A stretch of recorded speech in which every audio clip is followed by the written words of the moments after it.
Well, after a lot of technical issues on my end with software and various things, I've decided that I have to make it from here.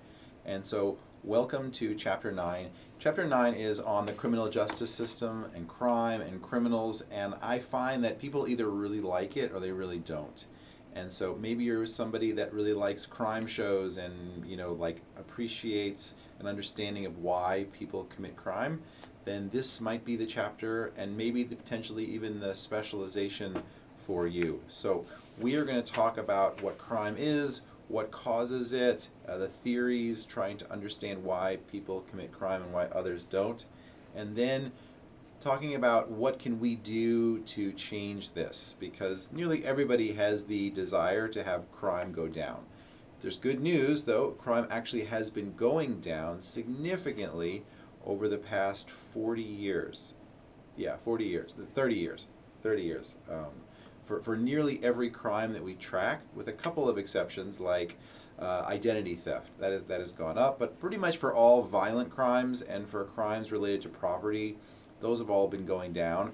But it's 2023, so since the pandemic, crime has been going up a bit since then, but still it's pretty far down compared to where it was, in the 1980s, 1990s, things like that. And so um, here, well, uh, yeah. Let's start with who commits crime.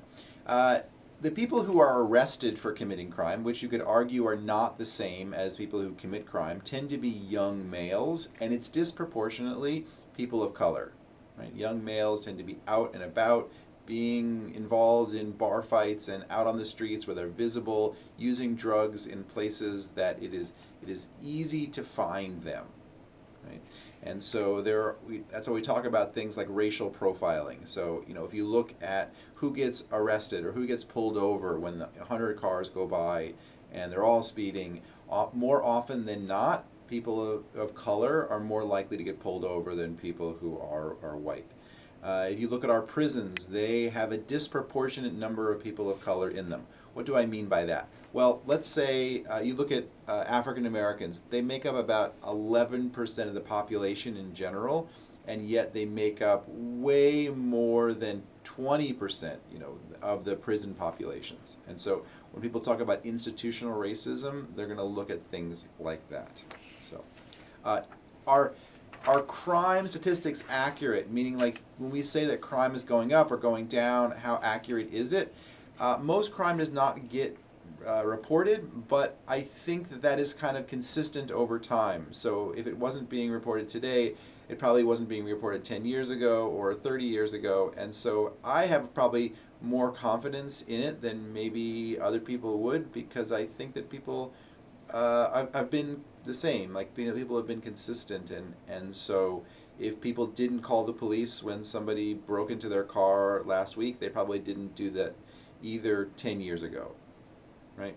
There are other ways of finding out how much crime is being committed, and that is through surveys where you ask people. They're crime victimization surveys where you ask people about the crimes that have been committed against them in the last year. So that's another way of finding out how much crime has been committed. So, why do people commit crime?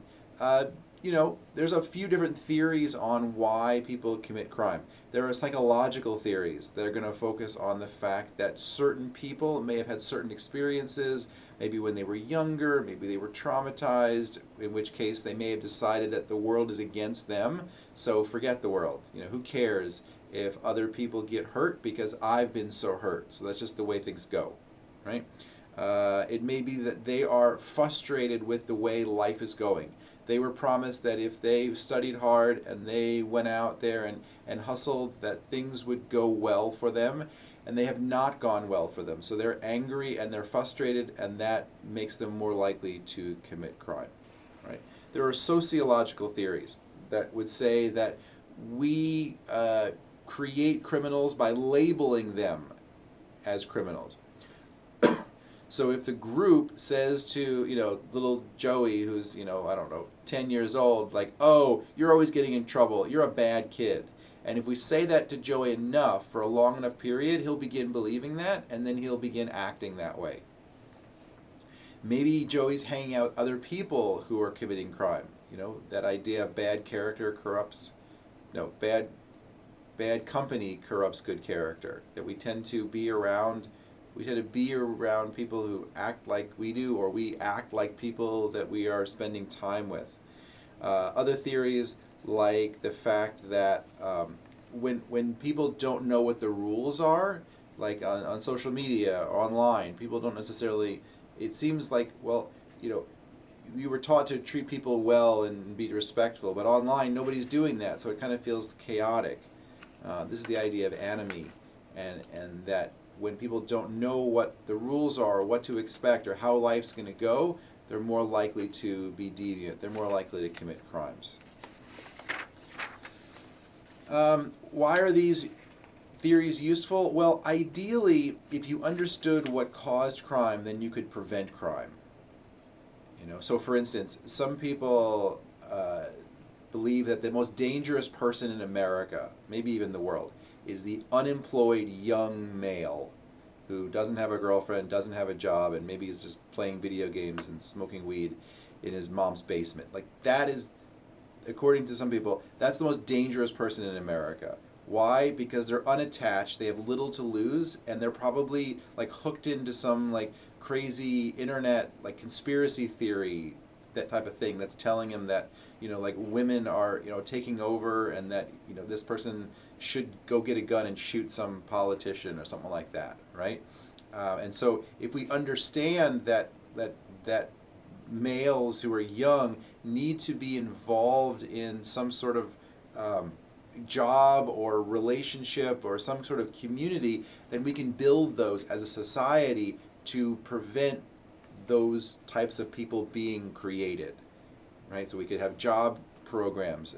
We could have, you know, programs that make sure that people don't slip through the cracks when they're in school or in college, and we can have job preparation programs for students that are not college bound, and things of that nature. So organized crime is a little bit different. Organized crime sort of functions like a business, but the business that they're in is criminal, right?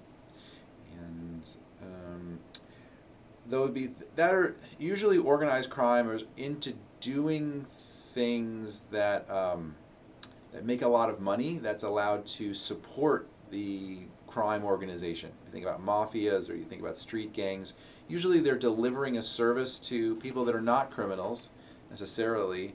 Well, I guess they are criminals because they're buying drugs or buying prostitution, that sort of thing. But in other ways, you're a kind of ordinary citizen who's not otherwise involved in crime. Other types of crime would be white-collar crime. So if you think about people who are much more educated, well-respected, who are running legitimate businesses, you know, large businesses, but in the pursuit of that business, they end up breaking the law. And they break the law because they are trying to get ahead of the competition. They're trying to make extra profit. They're trying to hang on to their position as the CEO. Hate crimes would be crimes that are committed against a minority group or a person of a minority group in order to intimidate that person. Not that that person has done something necessarily, but they're being attacked because of their minority status. That's why there's special laws around that, because it feels random and it feels much more scary. You know, most crimes are committed among people who know each other. You know, it's one person is having a conflict with somebody else that they know, and so that kind of makes sense in our head, and so we feel either rightly or not, that we could prevent it. If we were in that situation, we would have walked away. We wouldn't have got into the verbal argument the way that person did. But a hate crime is committed against somebody who oftentimes has no idea that it's coming. They're attacked randomly on the subway, or someone is shooting at them with nothing that happened beforehand to cause that to occur. So. Public order crimes are crimes like public intoxication and things like that. So, but before I move on, let me tell you about white-collar crimes. They cost us a whole lot more money than people realize. I have a report from Business Insider, and the lowball estimate of white-collar crime is at $300 billion a year, right? So it's a lot of money, especially compared to street crime, which only cost us $16 billion. But street crime gets a lot more public attention because I think we understand it more, and we associate crime with a certain type of person, not with your CEO or the person who's wearing a suit and tie and and speaking at a level that indicates that they have a lot of education and things like that. So, all right, I'm gonna skip some of this stuff. All right, let's talk about the criminal justice system. The criminal justice system is charged with trying to control crime, right? Nobody likes crime. It scares us. It makes us feel like we're not sure what's going to happen. And yet the most efficient way of controlling crime would be to give the government, the criminal justice system, complete power. But we wouldn't like that because that takes away our freedoms. We think about China, North Korea, these dictatorships where the government is able to reach into people's lives and violate all kinds of privacy laws and take information, spy on people in ways that as Americans we would say that's unconstitutional, right? So the criminal justice system has this sort of balance that they have to strike between controlling crime but also respecting due process, right? We have these rights to, not unreasonable search and seizure. We have the right to not be spied on. We have these, the right to not just be put in jail without being charged. And so that has become much more of an issue lately, where you're seeing more people who are protesting against police brutality. Okay, perfect example. During the pandemic, there was a lot of protesting, and there was a lot of words around police brutality and what should we do to protect people against police, right? And then you had people who say, well, no, the police officers should have the ability to be violent under certain conditions. And so people will come up and say, I back the blue. Other people will say, we need to end police brutality. These are typically different groups that are saying these types of things, and then sometimes they'll even switch. Like the same group that said I back the blue would say we need to defund the FBI, and so whereas the other side would say no, we need to end police brutality, but we need to hang on to the FBI. And so this is kind of always a balance in every country. You have to strike this balance of how do you have people feel secure without taking away their feelings that of freedom, of the fact that the police are not above the law, or the criminal justice system in general is not above the law, but they also have to follow the rules just like everybody else does. And you're not guilty until you're innocent until proven guilty, right? All right. In the United States, we oftentimes use a punitive approach when it comes to punishing criminals. What is punitive? It looks like social humiliation.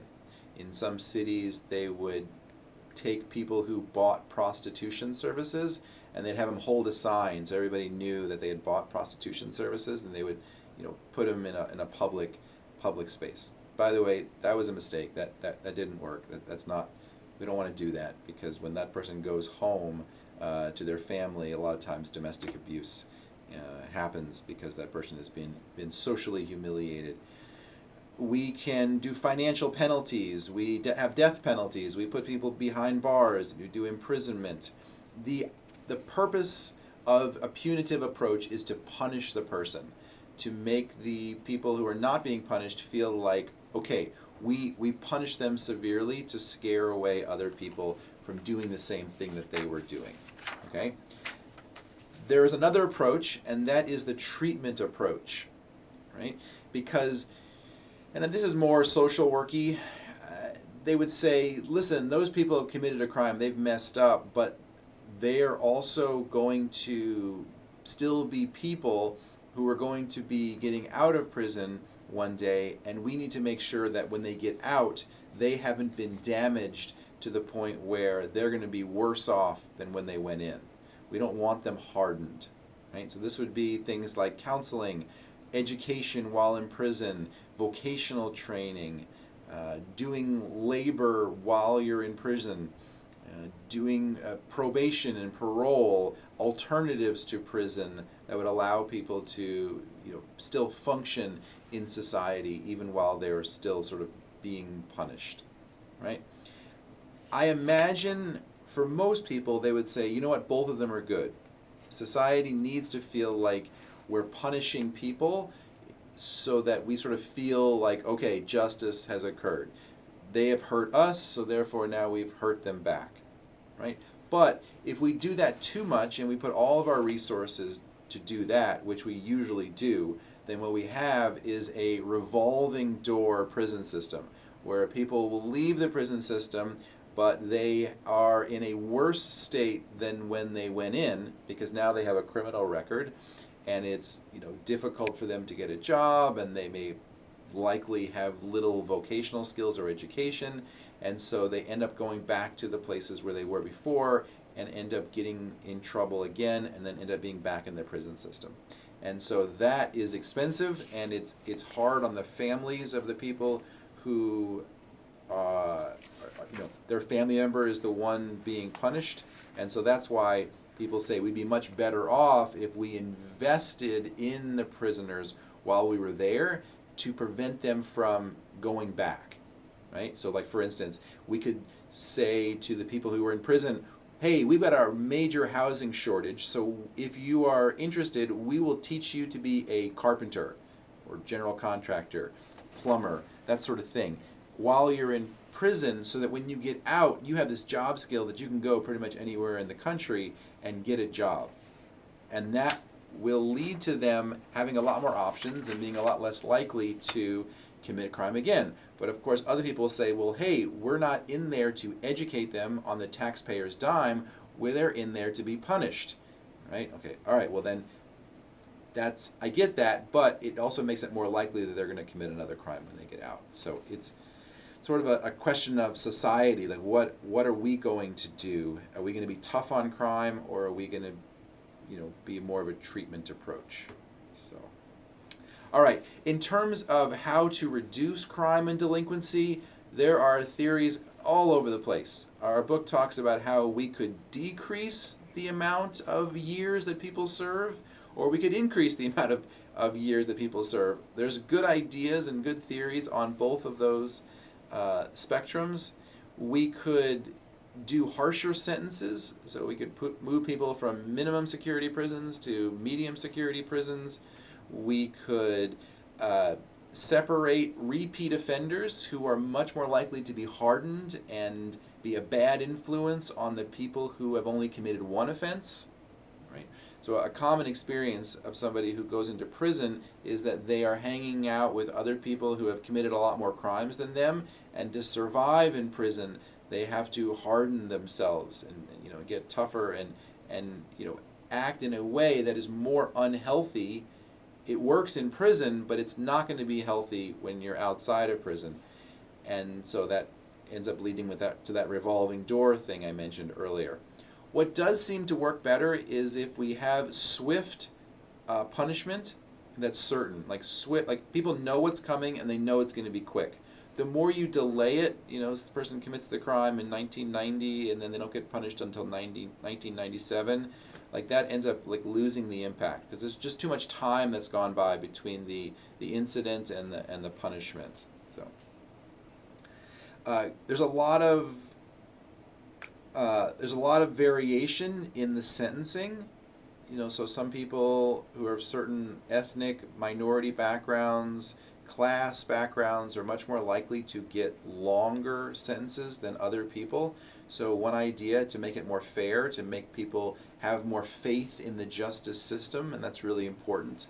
Faith and belief in the government in general and the criminal justice system specifically are really important. And so if you had it so that it was uniform, everyone got the same punishment, then people might feel like it's more a just system. However, it ignores the context.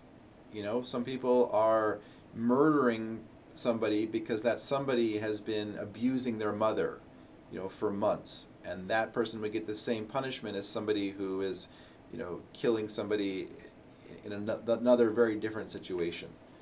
And so that's why we tend to give a lot more like freedom to the judges to decide what is an appropriate time amount considering the circumstances. Stricter gun control is something that a lot of experts focus on because we have a lot of guns in this country and it's easy to get a gun and a lot of people have a lot of guns, and that the more guns you have, it seems to lead to a higher levels of crime. I know there are exceptions, but I oftentimes think that when people talk about the exceptions, they're cherry picking their data. I think that the general trend is the more guns you have, the more crime you have. The idea that we're going to give everybody a gun and they're going to, because everyone has a gun, everyone's going to behave themselves, I think that's naive. I don't think that's going to work at all. All right. Another idea is to change police culture, to curb police brutality. You know, so one idea would be to saying to police departments, hey, no more chokeholds, no more firing at moving vehicles. Every act of aggression needs to be reported. Every officer wears a body camera. But also things like increasing the pay among police officers would also really help, because then you'd have different candidates and candidates that otherwise would not even apply, and so more competition among police officers is going to lead to police forces having, you know, better, more well-controlled, brighter, more well-educated, stable officers. Being a police officer is very difficult, very, very difficult, and it's high stress, and the police officers take it home with them into their relationships. The pay isn't very high, especially in small local police departments. And you know, and so it's not like evil people are police officers. We just need to create a system that exposes police officers who are doing things wrong, and there's accountability for them, but also making it more of an attractive position so more people are interested in being a run-of-the-mill police officer. We have an incredible amount of people behind bars in this country, probably more so as a percentage than any other country. There might be a few exceptions, but that is not a list we want to be on. Like every other country that has a lot of prisoners is usually a dictatorship, and they violate personal freedoms left and right. And a lot of our prisoners that we have behind bars are people who are in there for drug offenses. And so decriminalizing things like drugs, which, you know, if you think about it, I don't like drug use, but somebody wants to buy a substance to make them happy or relaxed or whatever, and the other person wants to sell it. You know, like there are much worse crimes that you can commit. You know, like it comes to murder or it comes to assault, like people don't want to get beat up, people don't want to get killed. It seems like that should be in a totally different category as somebody who is either getting high or helping somebody else get high. What else? You can change the conditions that breed crime. There are certain neighborhoods, certain areas of the country that are much more crime prone, typically places with less education, with less opportunities for good jobs. And so we could say, what can we do to make it so that every child has a great education? Right? What can we do to make it so that everybody feels like if I want a good job, I have access to a good job? A lot of people don't feel like they have that, and then crime becomes something that becomes more appealing, more reasonable in their minds. So All right, let's talk about the role of social workers in this system. Social workers can work in prison systems directly. They can work as parole officers. They can work on police departments. There aren't a whole lot of them there, but since 2020, there's been a lot more focus on police officers and on the ways they do things. And so, for instance, a lot of police officers' times get used for domestic things. People are getting into arguments, throwing bottles around, and the police officers show up, and there's just not a whole lot of good solutions that they can have. Social workers potentially could help and intervene in those situations. They can work with things like maybe the couple needs some counseling. Maybe the couple needs some support. Maybe the couple needs help finding a job. Maybe the couple needs to get out of that housing situation that they're in. Maybe the police department needs to be trained on some more effective ways of dealing with people that are being very difficult. It's always much easier and better to be able to talk your way out of something than to be using physical force, right? And most police officers will even tell you that your words in the end are going to be much better to use your words than to use your weapons.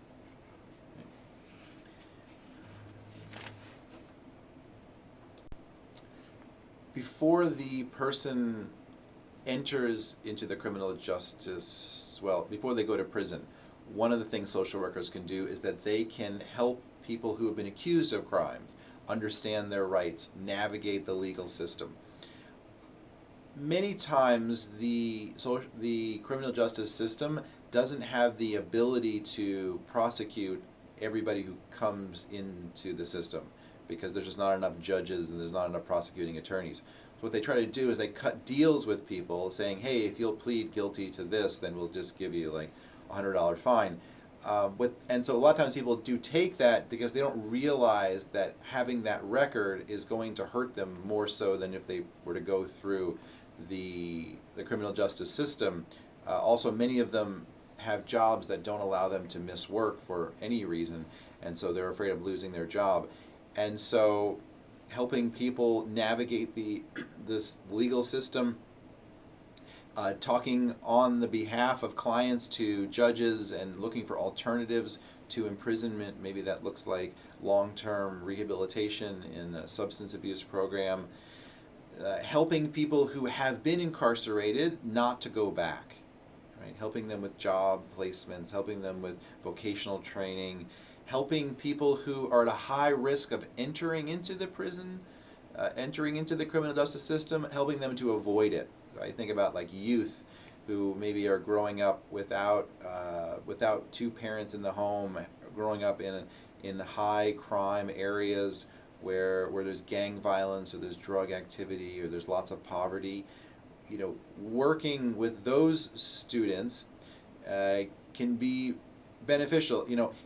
Even from a financial perspective, even if you are a social worker and you only prevent one person that you're working with from going to prison for 1 year, like every year you prevent 1 year of prison among just one of your clients. So not that much, but you've earned your keep, because to put somebody in prison costs somewhere around $70,000 a year, and so if you're making as a social worker, $40,000 with benefits, it's like 50 or 60. It's still, if you're able to just keep one person out of the system for 1 year, that from a financial perspective, you've saved the state money, and all the heartache and all the other things that go along with having somebody go into prison.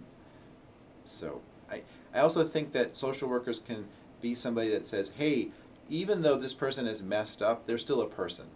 And just remembering the humanity of the people who were involved. They're not an animal. They're not, that different from us. That doesn't mean we don't punish them or give them consequences, But it's just remembering, hey, they are still a person, just like we're a person. They have a brother. They have a sister. They've made some mistakes.